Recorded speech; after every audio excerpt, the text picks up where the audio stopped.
Umi, ini singkat aja Umi. Aku mau bertanya singkat aja yang selalu di hatiku ini singkat aja.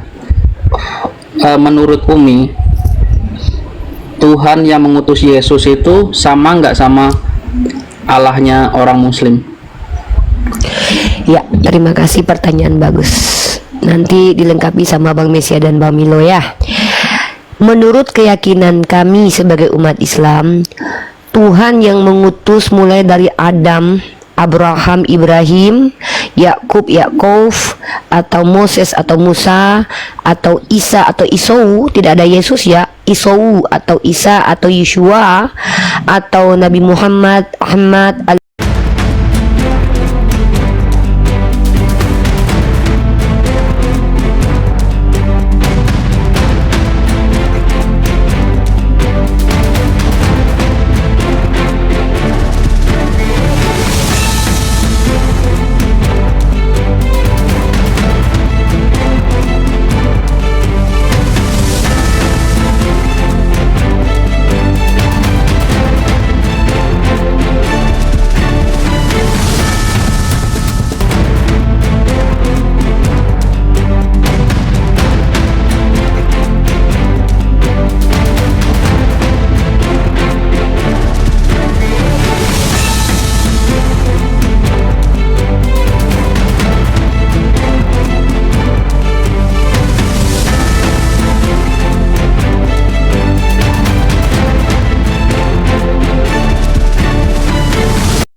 Assalamualaikum warahmatullahi wabarakatuh. Bertemu lagi dengan channel Kristologi Muslim, channel yang akan memperlihatkan diskusi dan debat lintas agama.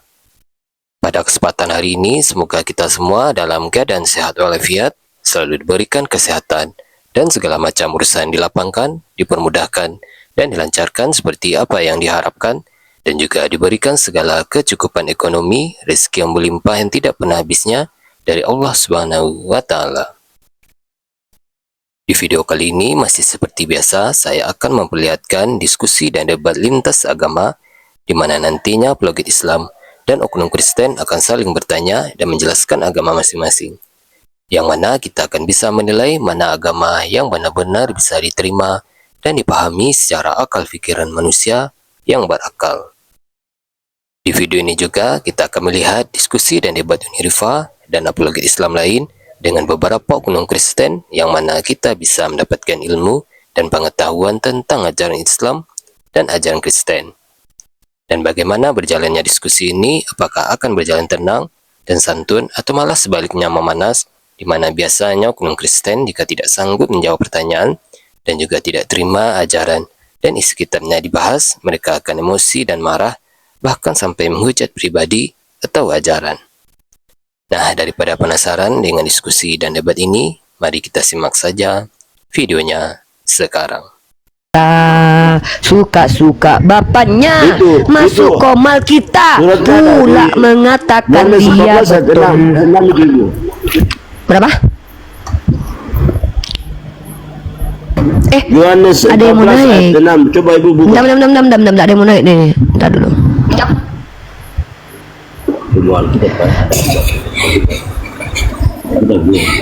Yohanes. Assalamualaikum. Agamanya apa, Pak?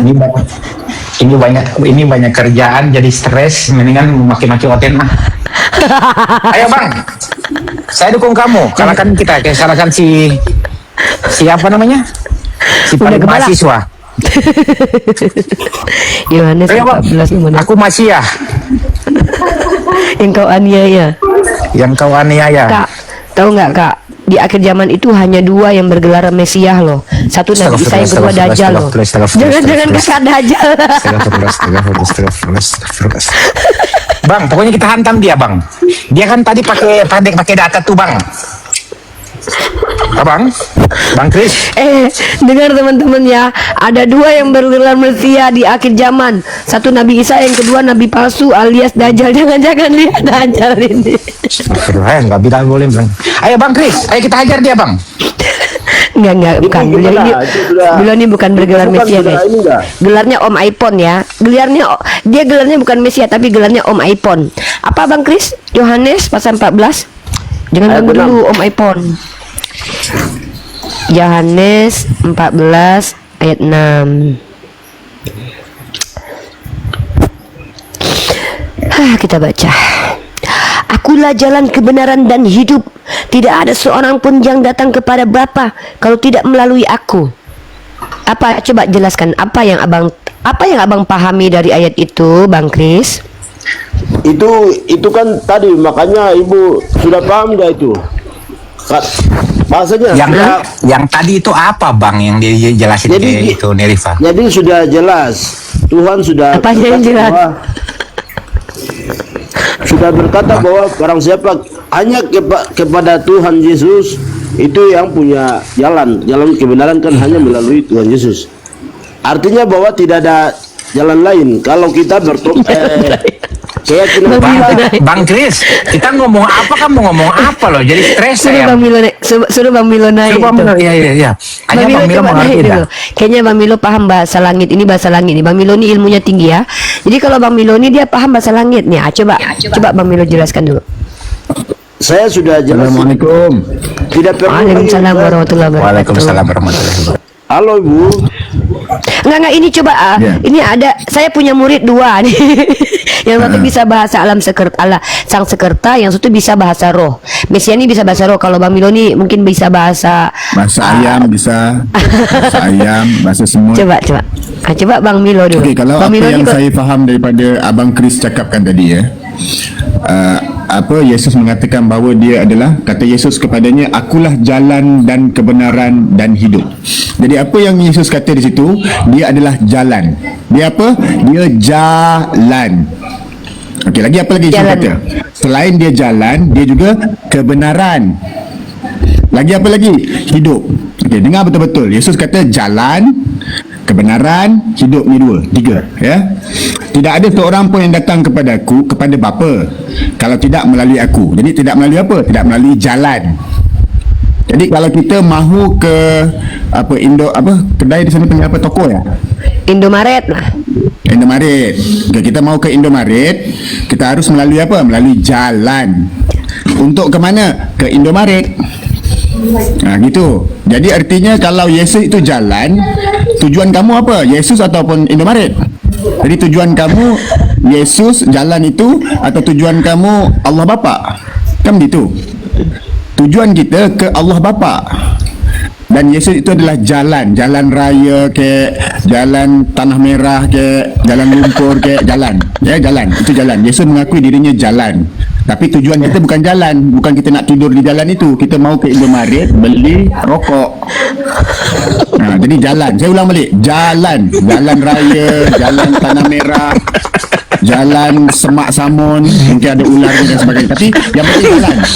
Jangan tidur di jalannya.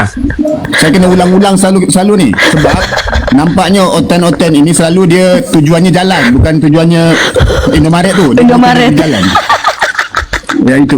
Faham tak? Pak, jadi itu kan menurut pandangannya saudara. Jadi itu kan saya tidak bisa, maksudnya itu kan menurut pandangan, artinya itu kan menurut pandangannya saudara Muslim. Tapi kalau Ini kita apa? berkeyakinan itu sudah jelas. Okey, baik bang. Ini bang. Kita jangan bahas Yesus lah. Kita bahas saya je. Saya. Okey. Saya mahu, tidak ada siapa boleh pergi ke Indomaret kecuali melalui jalan Tanah Merah. Itu.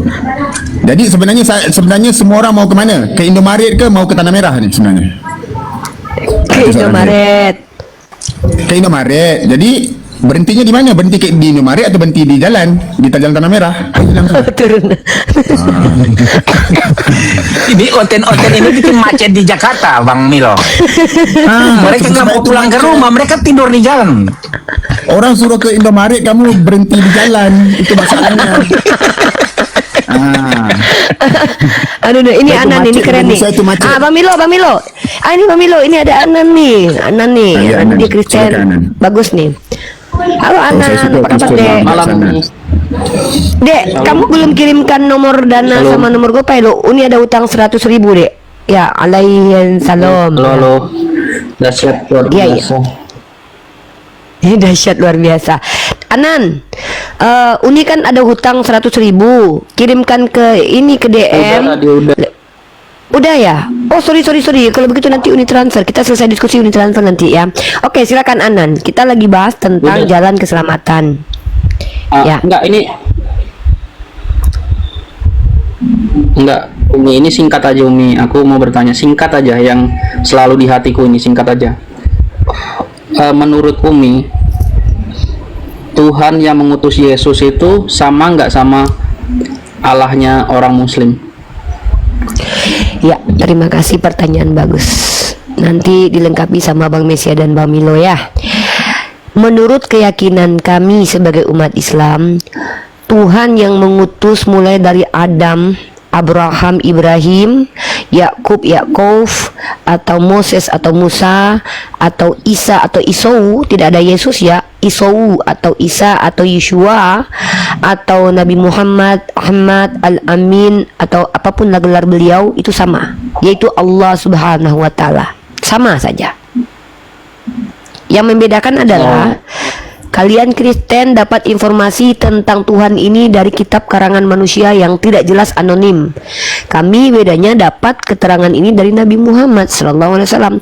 Makanya kita punya perspektif yang berbeda tentang Tuhan ini. Sebenarnya sama, Tuhan itu cuma satu. Tuhan pencipta alam semesta tidak mungkin banyak, satu. Tapi kita berbeda-beda merepresentasikan Tuhan karena kita punya dasar dan informasi yang berbeda. Begitu. Bapak juga nggak Tuhan yang Muslim? Saya tak panggil Tuhan saya bapak-bapak. Bang Milo mungkin tambahkan sedikit buat adik kita ini. Kalau gitu bisa dipanggil Bapak juga nggak, Umi? Tuhan tidak boleh karena itu suatu kebohongan. Silakan Bang Milo. Dia begini, saya sebenarnya kalau kita cakap, saya guna analogi lah ya, sebab mungkin kalau ketuhanan itu kan mungkin di luar fikiran kita. Kita guna analogi. Saya dan Abang Anan, kita bekerja dalam satu syarikat yang sama, company, perusahaan yang sama. Okey, jadi apabila kita duduk dalam satu perusahaan yang sama, maka kita mempunyai bos yang sama. Bos kita namanya Uniriba. Okey, tetapi saya mengenal Uniriba sebagai Uni contohnya. Bang Anan mengenal Uniriba sebagai Riva. Bang Mesia mungkin memanggil Uniriba sebagai kekasih contohnya, ataupun apa? Bebek. Baby lah ya. Jadi oleh kerana kita bertiga tinggal di dalam satu syarikat yang sama, perusahaan yang sama, walaupun nama yang dipanggil itu beda, tapi tetap sebenarnya orang yang sama, dan setiap bulan kita dapat gaji daripada orang yang sama, cuma panggilannya beza. Contohnya begini, saya menyembah Tuhan yang menjadikan langit dan bumi. Anan juga menyembah Tuhan yang menjadikan langit dan bumi. Anan menyembah Tuhan yang menciptakan Anan. Saya juga menyembah Tuhan yang menciptakan saya dan menciptakan Anan. Anan juga menyembah Tuhan yang menciptakan Anan dan juga menciptakan saya. Kan sama tu? Mustahil kita menyembah Tuhan lain kerana yang menciptakan saya ada satu, yang menciptakan langit dan bumi juga ada satu, cuma namanya beda. Ada yang memanggilnya sebagai Bapa, ada yang memanggilnya sebagai Elohim, ada yang memanggilnya sebagai Allah, ada yang memanggilnya sebagai Ar-Rahman, Ar-Rahim. Begitu. Jadi kalau pada dasar yang sebenarnya, kalau kita jujur dan kita benar-benar melihat, memang Tuhan itu satu. Tuhan itu yang menjadikan langit dan bumi. Tuhan itu yang menjadikan kita semua, menciptakan segala sesuatu dalam alam ini. Tidak ada Tuhan lain, hanya satu. Tuhan orang Islam itu, Tuhan orang Kristian pun itu, Tuhan orang Yahudi pun itu. Tidak ada Tuhan lain. Kita tidak tahu siapa dia, tapi itu yang menjadikan dia. Tenggelam. Suara Bang tenggelam. Suara Bang Milo tenggelam. Masih tenggelam kau ni? Udah oke, udah clear. Gitu. Jelas tak Anan? Anan paham tak Jadi- analogi dari Bang Milo? Berarti intinya bisa dipanggil Bapak atau tidak? Oke, ini saya jawab pakai dalil Quran ya. Nah, Ya. Islam itu kan ajaran agama yang esensi. Maksudnya esensi itu benar katakan benar, salah katakan salah. Di dalam kitabnya Anan dapat informasi bahwa orang Yahudi itu memanggil Tuhan dengan panggilan Bapa. Tapi panggilan Bapa itu bukan berarti mereka itu realnya anak Tuhan. Tapi maksudnya adalah mereka menganalogikan hubungan mereka dengan Tuhan itu seperti anak dan Bapa. Nah, penegasan dalam Al-Quran sebenarnya ini tidak boleh. Kenapa? Jangankan Allah ya dek ya, Nabi Muhammad saja tidak boleh dipanggil Bapak kita. Kita tidak boleh mengaku-ngaku Nabi Muhammad itu bapak. Makanya di Al-Quran surah Al-Ahzab ya, saya kasih kamu data ini. Dalam Quran dikatakan begini. Kalau kita lihat ini Quran surah Al-Ahzab ayat 40 ya. Bagaimana kami umat Islam itu menjaga supaya tidak berdusta dengan sengaja dan tidak sengaja ya. Dikatakan di sini, Muhammad itu sekali-kali bukanlah bapak dari seorang laki-laki di antara kamu, tetapi dia adalah Rasulullah dan penuntut para nabi, dan adalah Allah Maha mengetahui segala sesuatu. Jangankan Tuhan, jangankan Allah, Nabi Muhammad saja kami tidak boleh panggil bapak kami, bapakku, karena itu nanti jadi penyelewengan. Dan tahu tidak kenapa terjadi agak ada sekte-sekte di dalam Yahudi? Karena mereka suka mengganti-ganti diksi. Allah Subhanahu wa Ta'ala itu bukan Tuhan yang bergender laki-laki, bukan bapak-bapak. Jadi ada suatu kebohongan kalau kita bilang Tuhan itu bapak kita, kan itu kebohongan. Sama seperti Anan mengatakan saya anak Allah, kan itu bohong banget. Anan ini kan anak orang. Kalau kita lihat konteks perjanjian lama, dan kami tidak imani ini ya, tapi kalau kita lihat mindset dari orang-orang Yahudi, kata anak Allah itu bukan merujuk kepada sosok yang spesial, tapi merujuk kepada hamba Tuhan. Karena Adam itu juga adalah anak Allah dalam kaidah Lukas 3:23. Coba dilihat. Ini sebenarnya adalah kekeliruan sebetulnya. Makanya Islam itu luruskan. Maka Allah itu jangan dipanggil Bapak, karena dia bukan bapak-bapak. Allah itu adalah ilah. Gelarnya itu banyak. Ada 99 gelar Allah. Kenapa harus dipanggil Bapak? Ada dipanggil Ar-Rahman, esensinya memang Ar-Rahman. Ar-Rahim, esensinya memang Ar-Rahim. Al-Malik, dipanggil boleh. 99 nama, panggillah itu. Ada 100 nama dengan nama Allah. Kenapa harus dipanggil Bapak? Kenapa harus berbohong? Kenapa harus memanggil Tuhan dengan panggilan Bapak? Panggilan yang tidak pernah diajarkan dalam Islam. Jadi tidak boleh memanggil Allah dengan panggilan Bapak, karena memang dia bukan Bapak kita, dia adalah ilah kita. Kalau saya panggil, nih saya panggil Bang Mesiah ini misalnya, saya panggil Bang Mesiah ini adik, itu dusta, karena dia bukan adik saya. Tapi kalau saya panggil dia ayang, ya wajar, dia kan ayang saya gitu loh. Saya panggil bebek juga boleh, ayang, bebek, ya boleh. Tapi kalau adik nggak boleh, karena dia bukan adik saya. Jadi panggillah nama sesuatu itu sesuai dengan esensinya. Kalau memanggil Allah panggilannya adalah bebek, nggak layak, nggak pantas. Kalau dipanggil Allah dengan panggilan ibu juga nggak pantas, dipanggil bapak apalagi. Kalau kita panggil Allah bapak, bapak ini esensinya adalah pria. Pria yang sudah berusia atau pria yang di atas umurnya, yang memiliki status sosial sebagai seorang ayah, sebagai seorang yang mungkin menjadi pengelola sebuah yayasan lembaga, bapak kepala sekolah, misalnya bapak presiden misalnya. Itu ada tingkat status sosialnya, jadi nggak pantas. Seperti itu. Oke, paham. Jadi panggillah ilah, panggillah Tuhan. Ini satu lagi Umi, satu lagi habis itu turun aku. Jadi Nabi Isa itu kan dilahirkan bukan dari seorang ayah kan Umi, hubungan biologis kan, kalau di Al-Quran. Betul. Ya. Jadi itu ayahnya Isa itu siapa? Tidak ada, makanya dia dipanggil Ibnu Maryam. Bang Milo ini nanti baik sekarang di dunia, walaupun misal, oke, saya aja lah, saya tak tahu nama ayah Bang Milo soalnya. Nama saya, ayah saya kan Yahdiman. Maka saya ini sebenarnya nama saya nanti dipanggil di hadapan Allah itu Rifa Yahdi, putri binti Yahdiman. Apa maksud binti Yahdiman? Putri si Yahdiman. Makanya nasab dalam Islam itu sangat penting. Jadi ketika Nabi Isa dipanggil Isa Al-Masih putra Yusuf, itu dusta, karena dia bukan anak Yusuf. Makanya di Al-Quran itu kamu tidak akan pernah bertemu Isa itu dikatakan Bani Israel. Isa itu tidak pernah dipanggil dengan Bani Israel, karena kalau dia dipanggil Bani Israel, maka dia adalah keturunan Israel. Dia bukan keturunan Bani Israel. Nasab seorang anak itu kecuali kepada siapa ya? Bentar, ada saya baca dulu ya. Nasab seorang anak itu harus kepada bapak. Itu dalam Islam, dalam Yahudi, nasab, genealogi, tahu kan genealogi? Tahu genealogi? Darah. Kamu kalau orang Batak itu tahu nggak? Kamu itu dipanggil Simanjuntak karena bapakmu marga Junta, bukan karena ibumu marga Junta. Betul nggak? Ah, seperti itu ya Saya kira-kira. bukan orang Batak, orang India. Ya seandainya. Orang apa? Orang apa? Orang India. Ya pokoknya orang India. Saya nggak tahu kalau di India seperti apa. Oh sorry, saya nggak tahu kalau di India itu nasab sampai kemana. Tapi kalau di dalam agama Yahudi Samawi, nasab atau keturunan itu tuh melulu kepada bapak. Makanya kalau kamu tengok dalam kitab Lukas, Matius, berusaha penulis kitab itu menuliskan nasab Yesus sampai ke Yusuf, karena nggak boleh dari Maria, nggak boleh. Jadi bohong kiranya kalau Nabi Isa itu dipanggil dengan panggilan Bani Israel, karena arti Bani Israel itu anaknya Israel, cucu-cucunya Israel. Nabi Isa itu tidak ada bapaknya. Nabi Isa itu diciptakan oleh Allah. Makanya dalam Al-Quran dikatakan perumpamaan penciptaan Nabi Isa sama seperti Nabi Adam. Ketika Allah berfirman berkata kun, maka jadilah. Kun itu kan artinya jadi dalam bahasa Arab. Kun kata Allah, jadi kata Allah. Jadi kan Tuhan.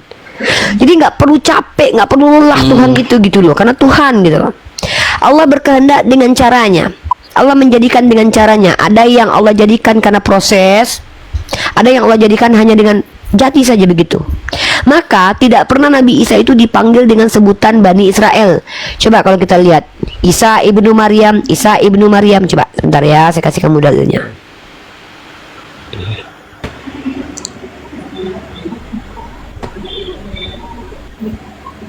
Bentar ya. Tapi dia memang diutus untuk Bani Israel, ya. Memang dia diutus untuk Bani Israel, karena Bani Israel itu adalah kaumnya, karena dia di ruang lingkup, ya. Jadi tidak pernah sama sekali Nabi Isa di dalam Al-Quran itu dipanggil Bani Israel, karena kalau seandainya Al-Quran menyebutkan dia Bani Israel, maka itu dusta yang nyata. Gak mungkin Allah berdusta, karena memang dia bukanlah keturunan dari Israel. Tapi kalau kamu lihat, ya, di dalam Al-Quran dia dipanggil sebagai ibnu Maryam, Isa ibnu Maryam. Atau Isa kalimatullah, atau Isa yang adalah ruh dari Allah, atau Al-Masih. Itulah gelar dia. Dalilnya ya.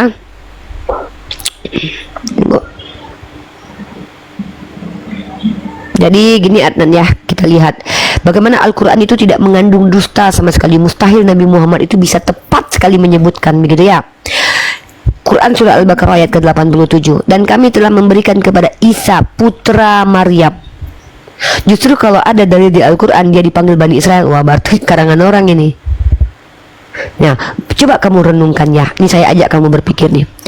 Bagaimana mungkin seorang manusia yang tidak pernah kuliah, nggak pernah baca, nggak pernah menulis, hidupnya seperti ya berdagang, mengembala hewan ternak, menikah, tiba-tiba di usia 40 mengaku sebagai nabi, terus bilang sesuatu yang dia tidak ada pada masanya dengan tepat, yaitu Isa ibnu Maryam.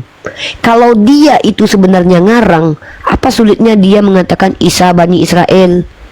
Karena Isa itu kan muncul dari Bani Israel. Tapi bayangkan seorang manusia tiba-tiba secara eksplisit menyebutkan Isa ibnu Maryam. Seandainya Nabi Muhammad memberikan informasi dengan diksi Isa Bani Israel, mungkin banyak orang yang akan keluar dari Islam. Kenapa? Ya karena kan kita percaya kalau dia nggak punya bapak, tiba-tiba kok jadi Bani Israel. Maka inilah bukti otentik bahwa Nabi Muhammad ini, informasi yang dia sampaikan itu dari Allah, dari Tuhan pencipta alam semesta. Bang Milo pernah bawa analogi kayak gini nih.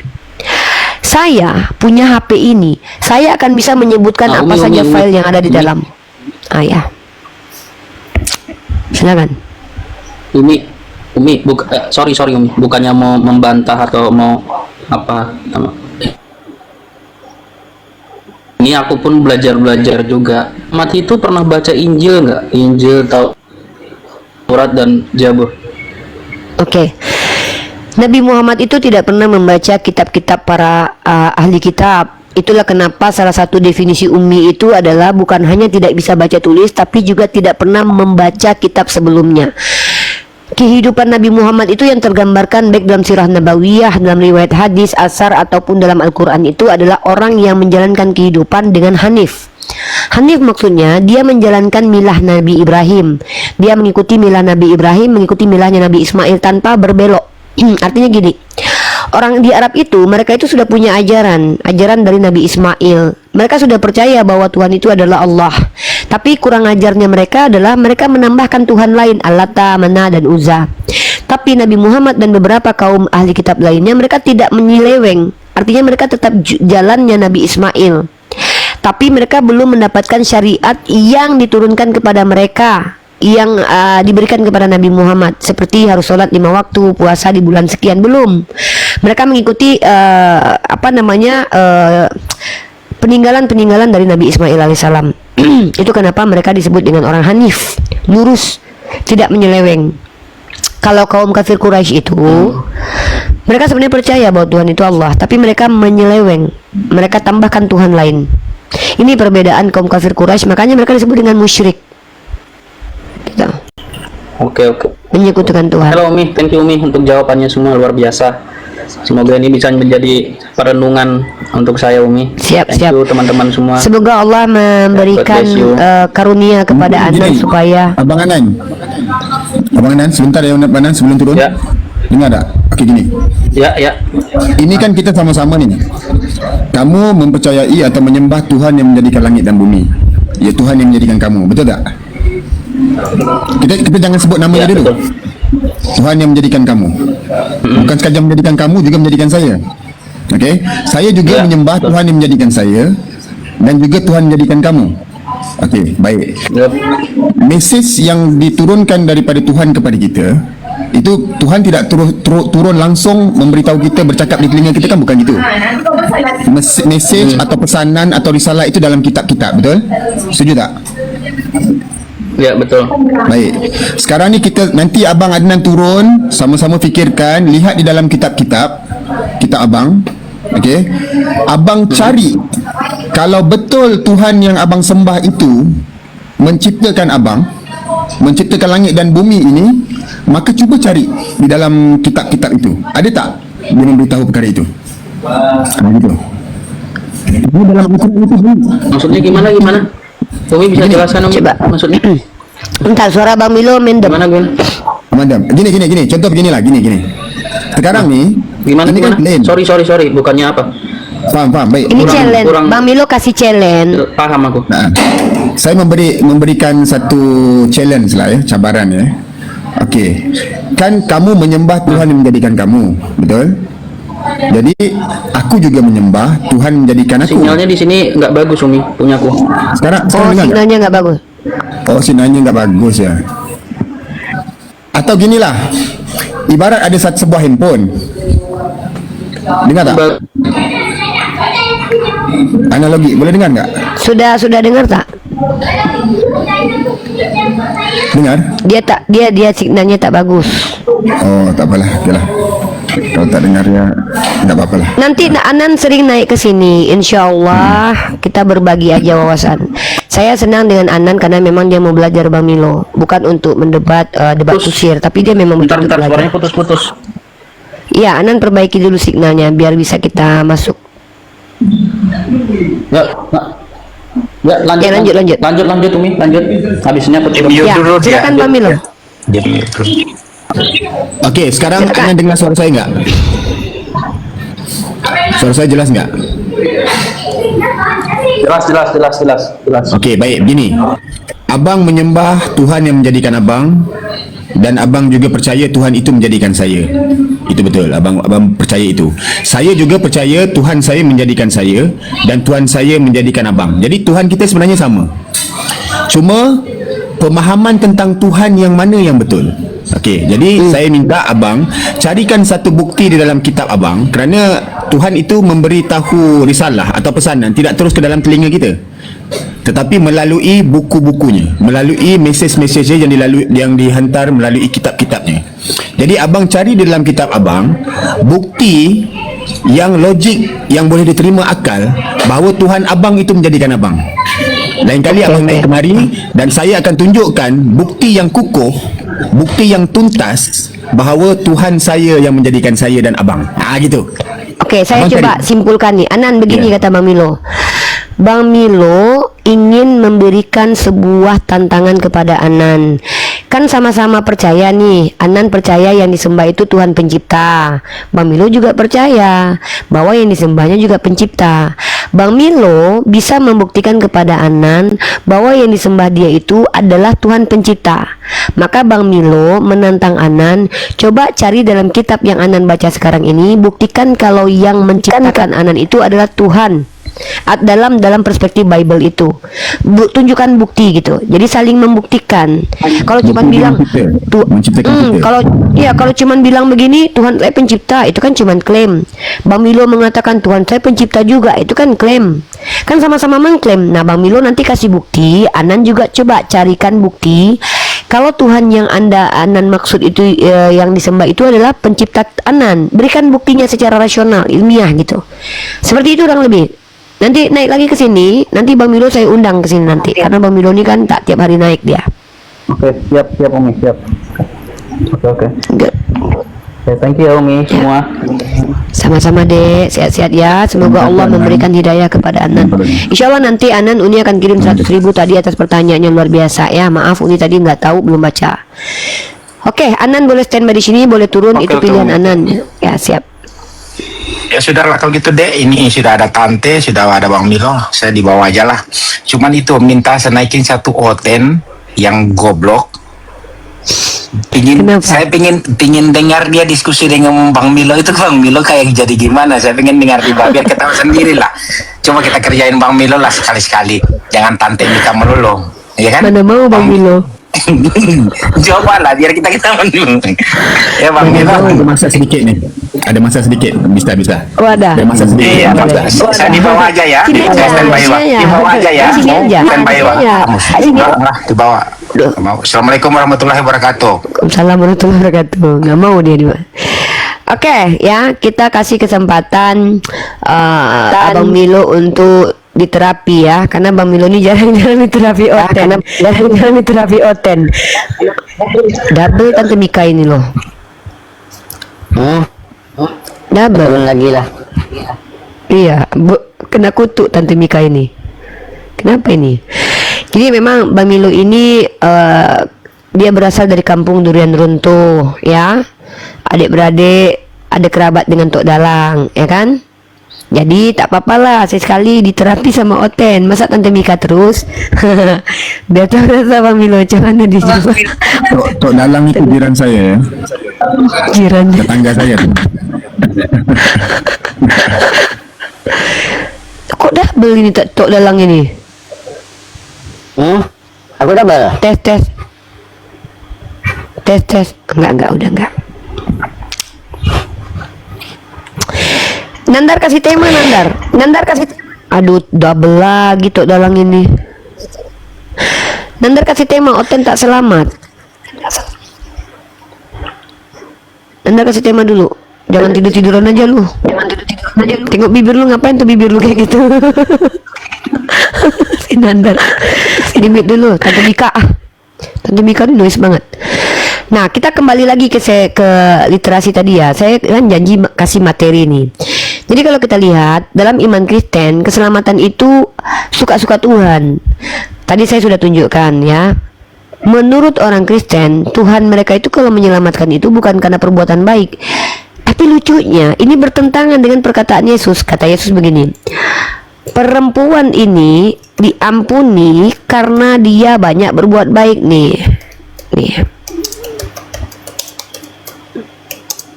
Bentar ya.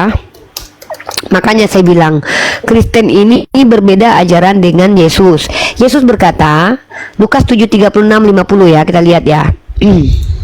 Nih. Mana dia ya? Lukas 70, ini ayat ke-50. Tetapi Yesus berkata kepada perempuan ya, imanmu telah menyelamatkan engkau, pergilah dengan selamat. Memang Yesus berkata imanmu menyelamatkan engkau. Tapi teman-teman perhatikan sebelumnya ya. Sebab itu aku berkata kepadamu di ayat ke-47. Sebab itu aku berkata kepadamu, dosanya yang banyak itu telah diampuni sebab ia telah banyak berbuat kasih. Jadi ternyata dalam iman Kristen, ajaran Yesus ya, kita tidak bilang Kristen ya, karena Kristen ini kan bukan pengikut Yesus tapi pengikut Paulus. Mereka hanya mengaku pengikut Kristus. Padahal Yesus itu mengajarkan bahwa yang namanya orang itu diampuni dosa karena dia itu beramal soleh. Tapi tiba-tiba ajaran Kristen melalui gereja reform, yaitu soteriologi Calvinis, mengatakan kita selamat bukan karena perbuatan tapi karena iman. Padahal iman tanpa perbuatan itu mati dalam kitab Yakobus. Makanya saya katakan sekali lagi, doktrin yang diajarkan oleh gereja itu tidak sesuai dengan ajaran Bible. Lucu kau ya. Silakan Supri naik ke atas, bantah saya. Supri, saya tunggu kamu untuk membantah saya. Kalau tidak bisa membantah saya, jangan senyum perih, bilang saya lucu tapi tidak mampu untuk membuktikan kalau saya salah, ya. Begitu. Ya Amir, silakan Amir, agamanya apa?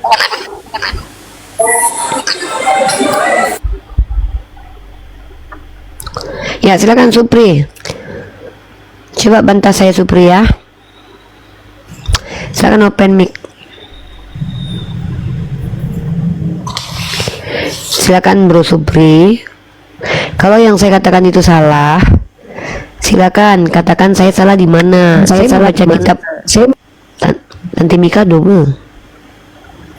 Jadi begini, Mungkin Supri boleh terangkan apa yang lucu ya. orang itu bisa berbuat baik, belum tentu baik.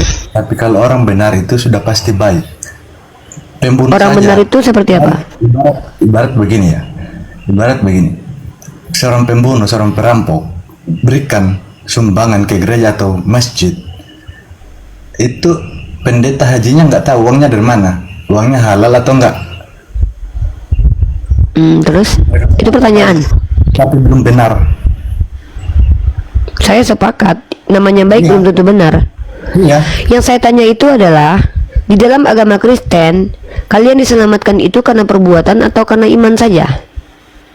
Iman tanpa perbuatan pada hakikatnya mati. Nah, kalau begitu maka kalian harus berbuat baik kan untuk selamat? Iya. Tapi ada Pertanyaannya, kalau seandainya kalian timbal Kristen, baliknya, ada timbal baliknya. apa timbal baliknya? Maksudnya gimana nih? Ada timbal balik itu maksudnya gimana? Kelakuannya benar di mata Tuhan atau di mata masyarakat itu benar atau belum?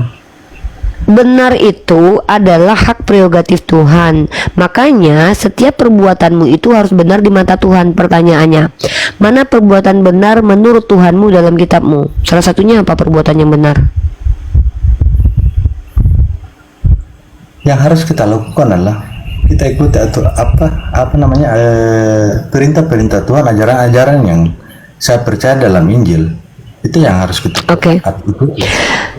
Perintah dalam kitab Anda itu kalau tidak diikuti, Anda masuk surga atau masuk neraka?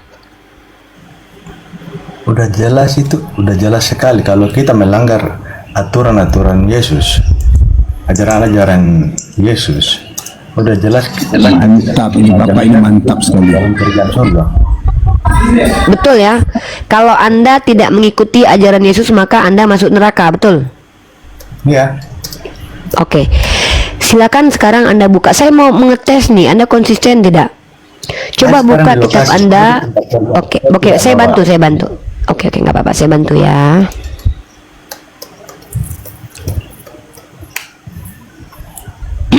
Sepertinya Saya mau- ini cerdas nih. Sepertinya Cerdas. Mudah-mudahan Beliau ya. kayaknya orang baik nih. Mudah-mudahan orang baik nih. Mungkin nanti baru ke Bang Milo nanti boleh masuk nih, karena Bang Milo suka dengan orang-orang cerdas nih. Saya cuma satu aja membuktikan konsistensi atau kependiriannya Supri ini seperti apa. Kamu mengikuti ajaran Yesus ya, maka mari kita lihat apakah kamu sudah mengikuti ajaran Yesus yang ini nih. Lukas pasal 14 nomor 26. Jikalau seorang datang kepadaku dan dia tidak membenci bapaknya, ibunya, istrinya, anak-anaknya, saudaranya, laki-laki atau perempuan, bahkan nyawanya sendiri, ia tidak dapat menjadi muridku. Pertanyaan saya adalah, bagaimana cara menjadi murid Yesus dalam ayat ini, Supri? Apa yang harus dilakukan?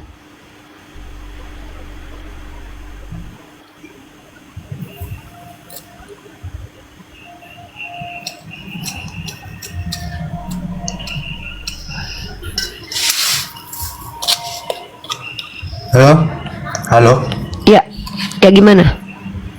Jaringannya agak nge-lag saya. Oke, saya ulangi ya. Anda kan mengatakan kalau tidak ikut perintah Yesus maka Anda masuk neraka. Pertanyaannya adalah, Yesus berkata dalam Lukas 14:26, "Jikalau seseorang datang kepadaku dan ia tidak membenci bapaknya, ibunya, istrinya, anak-anaknya, saudaranya laki-laki dan perempuan, bahkan nyawanya sendiri, ia tidak dapat menjadi muridku."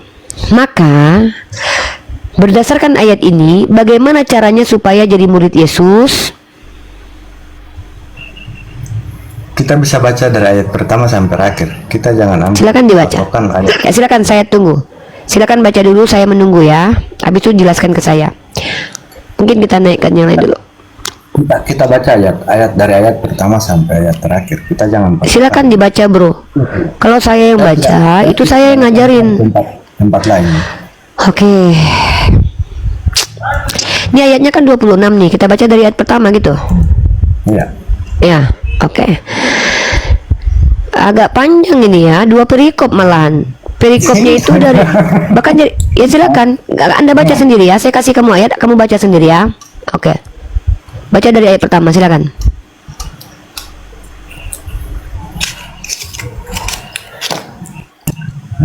Pada suatu hari Sabat, Yesus datang ke rumah salah seorang pemimpin dari orang-orang Farisi untuk makan di situ.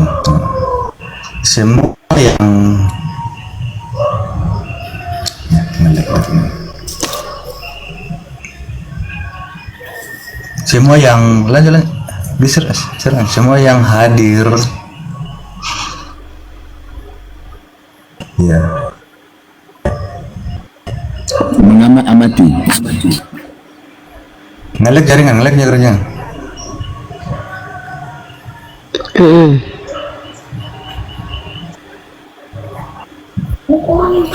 Silakan Pak Supri.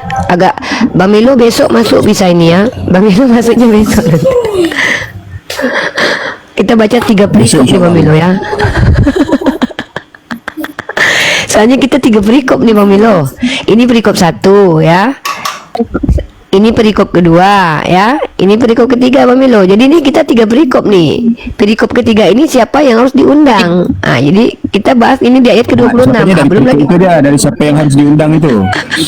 Bukan, itu 26 Bang. 26 itu ada ini loh perikopnya Bang. Segala sesuatu harus dilepaskan untuk mengikuti Yesus. Supri nak baca dari ayat pertama Bang. Itu udah 4 perikop. Ini perikopnya aja dari sini loh. Perikopnya itu dari ayat 25 Supri. Jadi gimana ini mau dibaca dari ayat pertama? Itu nggak ada urusannya dengan ayat ini. Karena perikopnya dari ayat udah turun ya. Bahaya juga nih kalau satu perikop nih nggak jadi diskusi kita. Nah, gimana tuh Bang Milo? 3 hari 3 malam kita baca. Oke. Lepas tu sudah ngantuk-ngantuk, sudah hampir tidur, habis saja baca dia pun turun. Mati kita.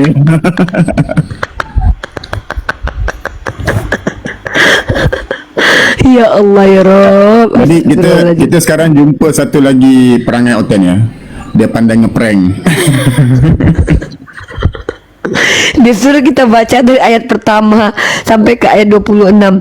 Habis baca dia turun. Memang punya keletahnya budak. Janganlah macam itu Supri, tidak baik macam gitu. Disuruh kita baca dari ayat pertama. Kita udah sibuk baca sampai dia turun kemudian. Macam mana lah Supri? Pantas Udah hilang ya? Bisa undang lagi dia nih. Nah, undang lagi. Coba naik lagi Supri. Kita capek 3 hari kok. Kita capek 3 hari. Ya maaf, jaringanku nge-lag. Jadi perikopnya itu di ayat 25 Supri, bukan di ayat pertama. Kan satu perikop itu kan satu judul, satu konteks. Bacanya di ayat 25. Tapi kan penjelasannya Ya, itu udah di mana? penjelasan dari awal. Ini loh penjelasannya loh. Nih penjelasannya, masa kamu nggak ngerti baca Bible nih loh. Yang namanya perikop itu perjudul. Nah, judulnya di sini adalah segala sesuatu harus dilepaskan untuk mengikuti Yesus. Iya. Ayat 25-nya, pada suatu kali banyak orang berduyun-duyun mengikuti Yesus dalam perjalanannya, sambil berpaling ia berkata kepada mereka. Baru dikatakan di ayat 26, jikalau seseorang datang kepadaku, ia tidak membenci bapaknya, ibunya, istrinya, anak-anaknya, bahkan laki-laki dan perempuan saudaranya itu, walaupun dirinya sendiri, tidak bisa jadi pengikut Yesus. Maka pertanyaannya adalah, bagaimana cara menjadi murid Yesus menurut Yesus di ayat ini? Ya enggak, kalau kita jadi pengikut Yesus, kita itu lepaskan semua yang ada, mulai dari, karena saya lupa ayatnya di Injil, Yesus itu berkata bahwa sesungguhnya orang kaya itu sukar masuk surga. Jadi kita ikut Yesus itu semua dilepaskan, baik keluarga, anak, istri, orang tua. Sudah kamu lepaskan istri kamu? Dia jujur nih, Ya. bagus nih. Ya. Yang intinya begini ya, bukan logikanya bukan kita lepaskan karena apa? Kita hidup dalam Yesus, berarti itu kalau keluarga kita tidak seiman dengan kita, tidak sejalan dengan kita, maka kita tidak mau harus melepaskan, karena itu ajaran Yesus. Loh, katanya di situ nggak ada beda agama. Jikalau seorang datang kepadaku dan dia tidak membenci bapaknya, ibunya, nggak ada di situ karena ibu dan binimu beda agama atau tidak percaya kepada Yesus, nggak ada di situ. Gimana ini? Di sini perikopnya segala sesuatu harus dilepaskan untuk mengikuti Yesus. Mana ini? Bukan masalah agama, walaupun satu iman. Ya sudah, makanya kamu sudah melepaskan istrimu belum sama anak-anakmu? Udah ditinggalkan belum? Katanya kan tadi kalau tidak ikut Yesus masuk neraka. Dalam melepas, Udah dilakukan?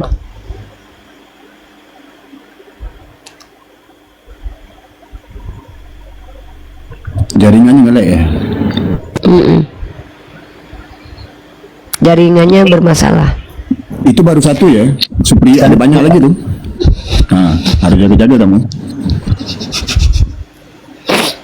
Itu baru satu yang paling sering kita bahas lah. Gimana Bu Supri? sekarang Ya kita bersabar kok. Bang Milo nih orangnya sabar. 2 hari 2 malam kamu ditungguin Bang Milo loh. Karena Bang Milo suka dengan Kristen jujur. kita bisa.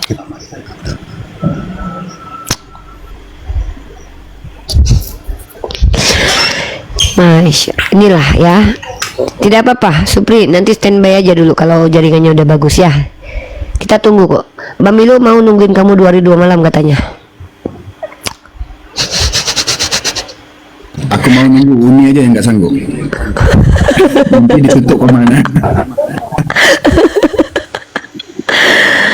Aduh, Supri standby dulu aja ya. Nanti kalau signalnya udah bagus, nanti silakan lagi berkontribusi dalam berdialog.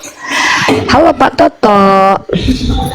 Halo, assalamualaikum. Waalaikum Pak Toto. Gimana Pak Toto kabarnya? Kabarnya baik, insya Allah. Oke, Pak Toto, agamanya apa? Kristen. Oke. Di sini judul kita adalah Oten Tidak Selamat berdasarkan kitab Lukas 13, Matius pasal 7. Lukas pasal 13, Matius pasal 7. Pak Toto, ada yang mau dibantah? Ini bagaimana tuh, Matius? Oke.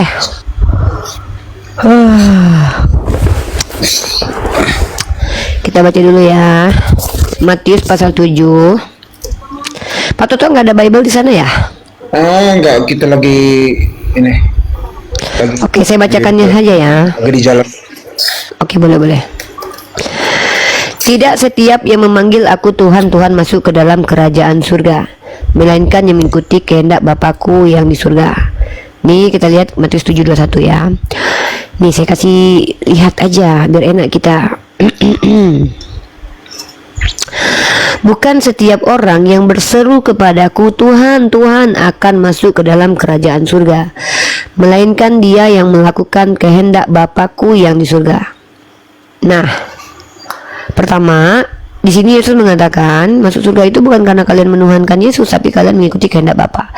Pertanyaannya, kalau Pak Toto ini yakin bahwa Pak Toto masuk surga, sebutkan satu ajaran Bapak yang Pak Toto ikuti. Atau di mana Bapak pernah mengajarkan untuk menyembah Yesus dan merayakan Natal dan melakukan ritual-ritual di Kristen. Silakan Pak Toto berikan jawaban. Ya, pertanyaan ini kan banyak dan sering sudah dijawab ya. Tapi saya mencoba menjawab aja. Nah, itu ada banyak fakta itu bahwa Yesus Tuhan itu banyak di dalam Alkitab itu. Kalau sampai Unirifa membaca isi-isi di dalamnya, tetapi melewati atau tidak melihat pernyataan-pernyataan yang mengatakan bahwa Yesus itu Tuhan, nah itu kan sudah keterlaluan gitu loh. Gitu. Saya tidak perlu menyebut, tetapi lebih banyak ya perkataan-perkataan di dalam Alkitab yang mengatakan, khususnya Injil itu, yang mengatakan bahwa Yesus itu Tuhan ya, secara implisit, eksplisit, dan secara langsung maupun tidak langsung. Itu panjang, itu banyak.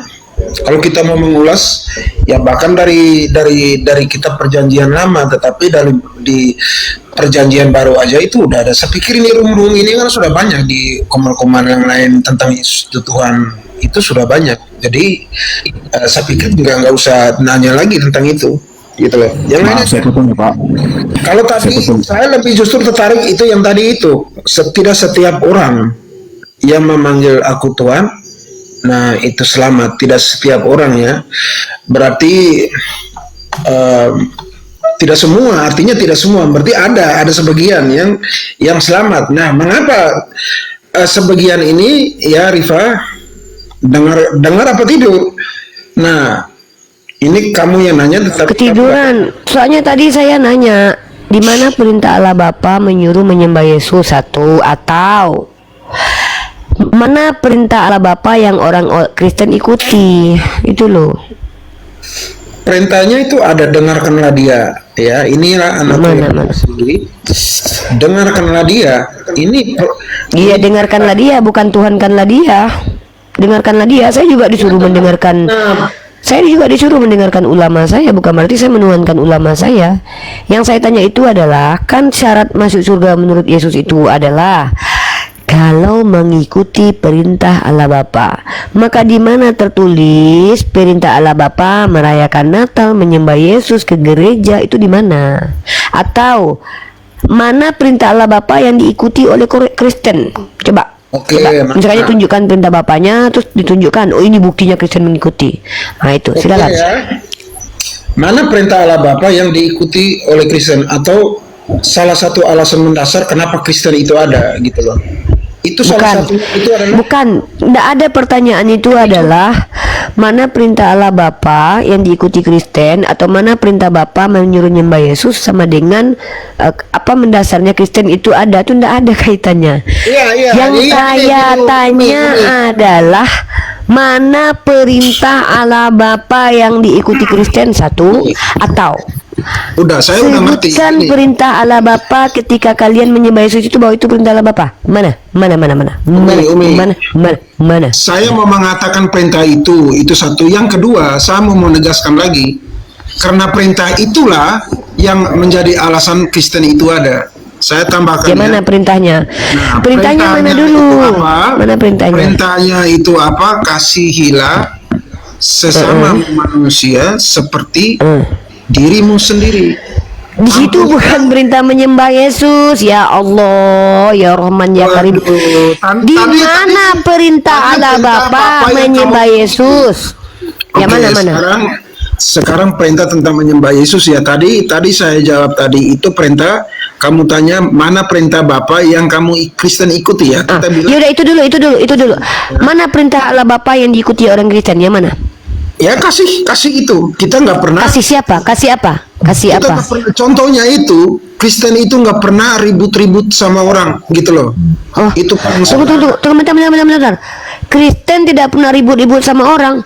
Setahu saya yang membuat peradaban ini hancur ya Kristen, yang jual senjata Kristen, yang bikin film porno Kristen, yang saling berperang sekarang Kristen, Ukraina, Rusia itu Kristen, yang menjual senjata Kristen. Ini yang lagi menyerang Amerika, Venezuela tuh Kristen, kok gak pernah ribut? Itu yang gereja dengan sesama gereja Kristen, yang merusak, yang menjadi penghujat, yang masuk penjara rata-rata Kristen. Loh, yang lagi perang ini aja, yang lagi merebut Venezuela itu Kristen. Donald Trump ini gimana ini, kok Kristen dibilang nggak pernah ribut? Yang bikin ribut seluruh sama takut Kristen kok. Itu alasan politik ya orang. Aduh. Kristen yang mana yang nggak ribut? Kristen mana yang nggak ribut? Katolik dengan Protestan berkelahi, Ortodok dengan Katolik berkelahi. Coba kamu tengok apologetnya dulu. Rudy Yohanes dengan Edis baku hantam, Agatha dengan si Lina Wijaya baku hantam, Yuli sama Lina Wijaya baku hantam, sama Lina Wijaya baku hantam, Reda dengan si Rudiat baku hantam, RK dengan si Edis baku hantam, Wanes dengan Tritunggal baku hantam. Kok Kristen gak ribut?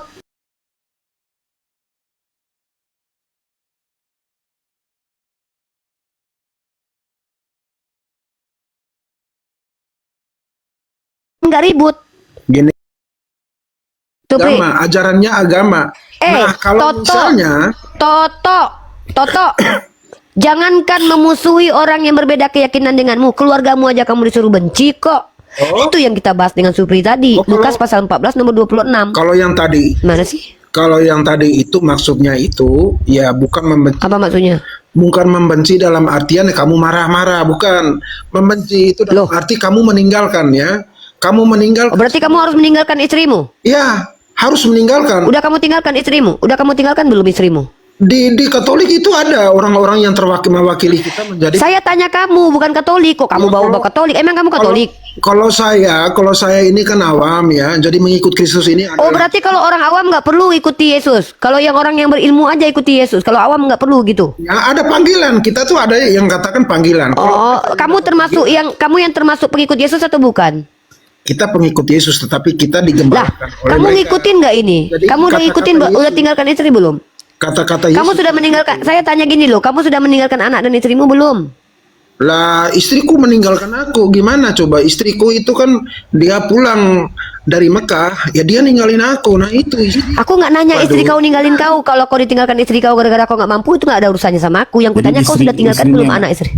Istrinya pengikut Yesus kalau gitu. Oh, istrinya pengikut Yesus kalau gitu. Istrinya beda agama. Oh, berarti istrimu yang mengikuti Yesus karena kau ditinggalkan istrimu, dia mengikuti ajaran ini. Kau enggak, karena kau nggak mau meninggalkan istri dan anakmu.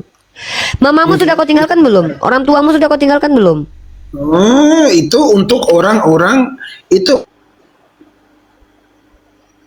adalah tertuju kepada rasul-rasul dalam arti orang yang meninggalkan secara fisik ya, secara langsung ya.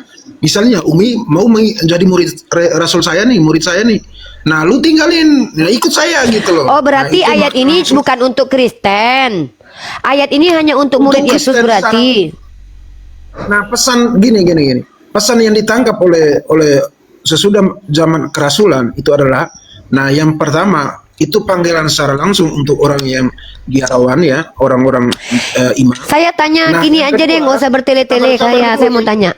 Ayat ini untuk seluruh Kristen. Ya, pertanyaan saya adalah ayat ini untuk seluruh Kristen atau untuk orang Kristen yang khusus aja?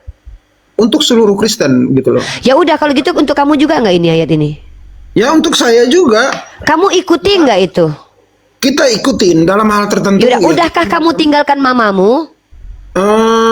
Kita perintah-perintah orang tua yang mungkin kita kemudiankan ya dalam bentuk-bentuk seperti itu. Misalnya gini, sudahkah kamu tinggalkan ibumu? Sudahkah kamu tinggalkan anakmu? Sudahkah kau tinggalkan keluargamu? Itu yang dimaksudkan di ayat itu adalah contoh-contoh yang ekstrim ya, pernyataan-pernyataan keras gitu loh. Ekstrim. Jadi, makanya jangan terlalu jumawa di awal. Tadi kamu mengatakan saya ini Kristen, tidak diajarkan begini begitu, saya diajarkan kasih. Jangankan mengasihi orang yang berbeda keyakinan denganmu, kamu saja diajarkan untuk membenci keluargamu. Kamu bilang apa? Meninggalkan. Kamu tahu nggak ini bahasa aslinya apa? Saya ini untung nggak bisa dibodoh-bodohi. Ya, membenci itu bukan lu marah-marah gitu. Ya membenci artinya apa? Membenci itu apa maksud membenci? Arti membenci apa? Tinggalkan. Sejak kapan arti membenci itu meninggalkan? Tidak pernah saya mendengarkan orang meninggalkan istrinya bekerja sama dengan dia membenci. Memangnya Bang Milo ini kalau pergi kerja ke Taiwan misalkannya ada seorang Bang Milo misalkannya, dia punya istri dan anak, lalu dia pergi meninggalkan anaknya ke Taiwan karena dia kerja di Taiwan. Apakah dia sama dengan membenci anak dan istrinya gitu?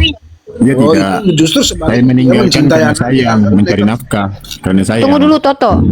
Nah, justru Bang Milo ini meninggalkan anak istrinya karena dia sayang, bukan karena dia benci. Kalau kamu katakan membenci di sini artinya sama dengan meninggalkan, kamu jangan berbohong. Kamu lihat arti di sini bahasa aslinya. Kata membenci di sini ini dari kata miseo. Kata miseo ini terjemahannya adalah membenci, membenci, dibenci, bencilah, membenci, membenci, membenci, benci, benci. Tidak ada satupun arti dari miseo ini adalah meninggalkan. Kenapa tiba-tiba kalian rubah? Tidak ada satupun kata dari miseo ini artinya meninggalkan. Kecuali salah satu maknanya bolehlah meninggalkan. Di sini semuanya artinya benci. Bahasa Inggrisnya hate, hateful. Kenapa kalian ganti? Seolah-olah kalian menuduh Yesus itu bodoh. Seolah-olah kalian mengatakan Yesus itu bodoh. Kenapa? Karena diksi yang sesungguhnya bukan membenci, tapi diksinya meninggalkan. Siapa yang menipu ini? Yesus atau kalian yang menipu? Ya, kamu harus- Yesus mengatakan di situ membenci, lalu kalian katakan meninggalkan. Sejak kapan meninggalkan sama dengan membenci? Aku meninggalkan anakku, bukan berarti aku membenci. Membenci itu tidak harus meninggalkan. Aku pernah satu Semenjak rumah dengan Oten orang ada yang di membenci. Indonesia. Bedanya logika Islam dengan kita itu beda. Ya, beda. Ini bukan logika Islam, ini logika orang normal, bukan cuma orang Islam, orang gila aja yang nggak tahu membedakan mana membenci dan meninggalkan. Nah, itu Islam itu kan dia itu ya Saya tanya sama kamu deh, kita uji logika deh. Ya, baca. Kita tanya logika kamu deh. sebatas. Saya tanya, oke, saya tanya logika kamu Toto. Apakah membenci sama dengan meninggalkan? Logikanya bukan begitu. Logikanya adalah apakah Yesus mengajarkan kebencian ketika Betul. dia Ini pertama kali dia mengajarkan bahwa kasihilah semua orang gitu loh. mana ada? Tunjukkan dalilnya bahwa dia suruh kasihi semua orang. Tidak. Dia suruh kasihi musuh. Kata Yesus yang suruh kasih itu musuh, bukan semua orang. Termasuk musuh. Misalnya nih. Tidak ada di situ Kalian semua Islam. orang termasuk. Jangan kau rubah Toto, Kalian jangan kurang Islam itu kan ajar. musuh kita. Nah, aku Tidak mau pernah kasih dikatakan ini Kristen ini merubah kitab sucinya nih. Yesus merubah, tidak pernah tapi ajarkan kamu kasihi semua orang. Bro, Enggak jangan bisa. memfitnah. Nih, kamu lihat nih, kasihilah musuhmu. Di Kristen itu yang dikasihi itu penjahat, pemerkosa, koruptor dan musuh-musuh sampah masyarakat. Tapi kepada keluarga kalian harus benci. Kenapa?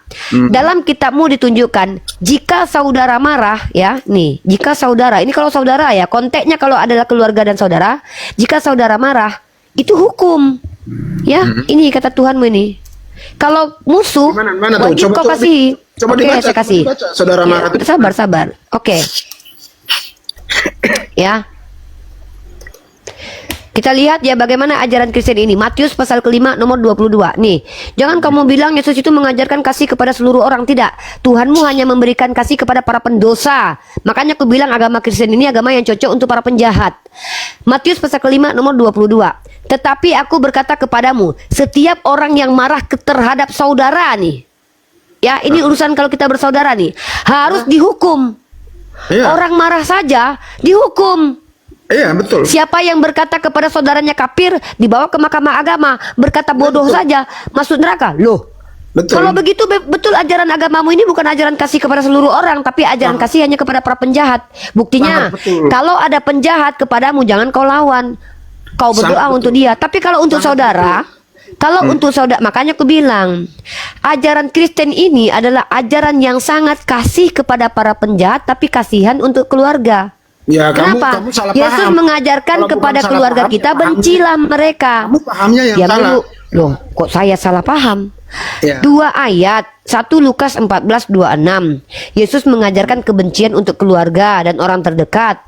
Dalam Matius pasal 5:22, kalau kita marah kepada saudara kita harus dihukum. Artinya kalau konteks kekerabatan kalian itu harus jauh. Tapi kalau untuk koruptor, penjahat seperti Paulus, sayangi dia, penjajah, pezina, kau kasihi dia. Makanya saya pernah berkata begini, Kristen itu memang ajaran kasih. Tapi kasihnya Tuhannya Kristen itu kepada para pendosa, bukan kepada orang benar. Makanya Tuhanmu berkata, aku datang kepada para pendosa, bukan kepada orang-orang benar. Makanya yang masuk Kristen itu rata-rata adalah pencabul, pemerkosa, pesundal. Makanya juga dalam Kristen itu yang lebih dulu masuk surga adalah pesundal. Karena agama ini agama lonte. Sorry, aku pakai kata kasar ya. Maaf ya. Agama Kristen agama untuk para pesundal, untuk para pemungut cukai, untuk para penarkoba, pemerkosa, dan juga para penyodok tusbol depan belakang, hantu belau. Ini agamanya Kristen, bukan orang-orang benar. Kenapa? Orang benar itu bukan menjadi Kristen, Yang tapi 70 mereka tahun ada. berdiri. Oke, aku Oh, coba jawab ya. coba tunjukkan di mana 70 tahun berdiri. Setahu aku yang berdiri nanti seumur hidup adalah Tuhanmu di surga, karena ada pesta kawin anak domba. Oke, aku Jangan jawab memfitnah. dulu ya. Oke, Coba aku tunjukkan. jawab. Makanya aku yakin kalau Kristen itu agama para penjahat. Buktinya ini tukang fitnah nih. Coba kau tunjukkan dalam Al-Quranku ada laki-laki berdiri burungnya selama 70 tahun. Oke, aku jawab ya. Jadi kasih saya kesempatan untuk saya tanggapi. Oke. Silakan. Ya? Oke. Nah, tadi mengatakan apa tadi? Tentang membenci ya, membenci. Jadi mengasihi para pendukung. Kasihilah musuh. Jadi ketika ada yang memusuhi Anda ya secara pribadi, kalau koruptor segala macam, ya itu ada hukumnya ya. Nah, kalau misalnya saya memusuhi kamu secara personal, nah saya nggak usah membalas ya. Itu kita harus membalas dengan kasih. Artinya tidak boleh ada balas dendam. Nah itu makna. Yang kedua tentang ajaran tadi membenci ya, membenci segala macam. Itu artinya meninggalkan. Yang ketiga tadi apa? Tentang apa ya? Kafir. Jangan mengatakan kepada saudaramu. Nah itu yang paling dihormati oleh orang Kristen di seluruh dunia, itu tentang kekerasan verbal ya. Jadi ketika orang Kristen mengatai kata-kata yang kasar, apalagi kalau konteks saudara dalam Kristen, semua orang ini saudara. Saudara itu tidak semesti lu itu ada hubungan Lukas 12:49 ini. hubungan keluarga dengan saya, bukan. Saudara itu sesama manusia, itu saudara. Ketika Lukas saya 12. mengatakan dia kafir, Lukas 12:49 sampai 53. itu harus dihadapkan ke mahkamah agama. Itu kekerasan verbal di dalam Katolik, ya di dalam Kristen, itu kekerasan verbal itu sudah hukumnya sudah harus sudah diatur dari zaman Yesus. Itu masih dihormati sampai sekarang. Jadi ketika Saya kamu nggak ngerti kamu ini ngomong apa sih, Toto. memang kamu nggak ngerti karena belum nyampe ke situ gitu loh. Iya, nggak ada yang ngerti, kamu cuman ayam yang ngerti. Ya makanya kamu nggak bisa ngerti gitu loh.